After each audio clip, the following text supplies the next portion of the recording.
La majorité des moteurs à combustion comportent des axes rotatifs comme celui-ci. Le vilebrequin convertit l'action verticale du piston en un mouvement circulaire qui fait tourner les roues. Simultanément, l'arbre à cames effectue une rotation pour ouvrir et fermer les soupapes. Derrière un trajet réussi se cachent toujours tous ces éléments de précision.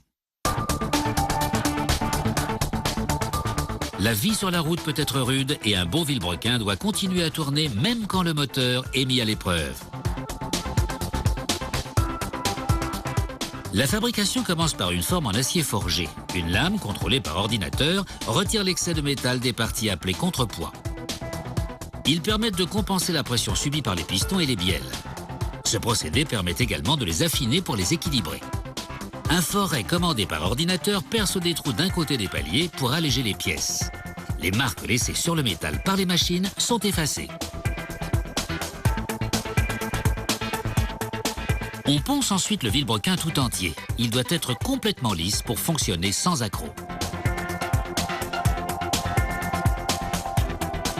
Pendant qu'il tourne, on pulvérise sur sa surface de fines billes de verre.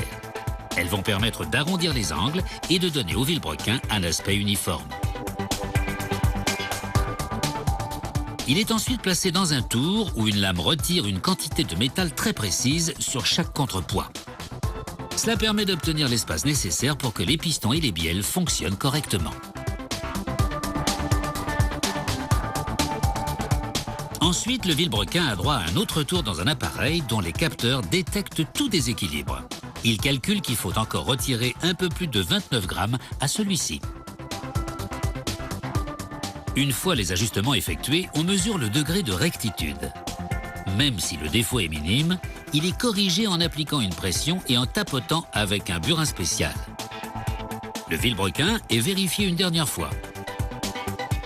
Sur la gauche, un vilebrequin qui a été équilibré et rectifié, et sur la droite, un vilebrequin non vérifié. Passons ensuite à l'autre axe de rotation du moteur, l'arbre à cames. La machine transforme une biellette d'acier en une forme de base. Comme le vilebrequin, l'arbre à cames nécessite un travail de précision. Un outil automatisé inscrit les numéros de série et la date d'un côté de la pièce et on peut alors passer aux choses sérieuses. L'arbre à cames doit lui aussi être complètement rectiligne. Le technicien le mesure soigneusement et effectue les modifications nécessaires. Il choisit ensuite le gabarit d'un lobe d'arbre à cames et le place dans une ponceuse. Le gabarit fournit le motif copié par la ponceuse. Une fois que tout est en place, la ponceuse est mise en marche.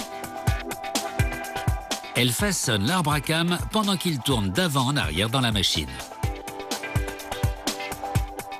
La roue de ponçage se déplace le long de l'arbre à cames pour façonner les 16 lobes selon exactement les mêmes contours que ceux du gabarit. Voilà à quoi ressemble un arbre à cames avant ponçage et après ponçage. Une sonde à commande numérique mesure le profil de chaque lobe pour s'assurer qu'ils ont les mêmes dimensions et le même levage. Au poste suivant, l'arbre à cames tourne pour pouvoir recouvrir les paliers de portée d'une teinture bleue. La teinture protège les paliers pendant que le reste de la pièce est parkérisé. La parkérisation est un traitement chimique qui protégera l'arbre à cames contre l'usure. Le traitement commence par un léger rinçage. Les pièces sont ensuite plongées dans un bain d'acide phosphoreux qui ronge le métal à l'échelle microscopique, pendant que les autres produits chimiques présents dans le bain ajoutent une fine couche de graphite. Les résidus sont ensuite rincés. Une fois l'arbre à cames séché, les paliers de portée sont polis. Cela permet de retirer la teinture bleue et de lustrer le métal. L'arbre à cames est essuyé avec un chiffon sec.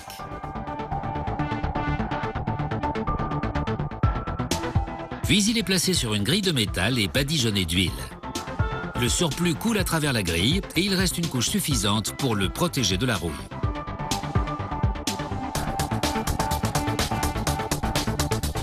Une fois emballé, l'arbre à cames est expédié vers un garage ou une usine automobile où il jouera son rôle pour faire tourner les roues.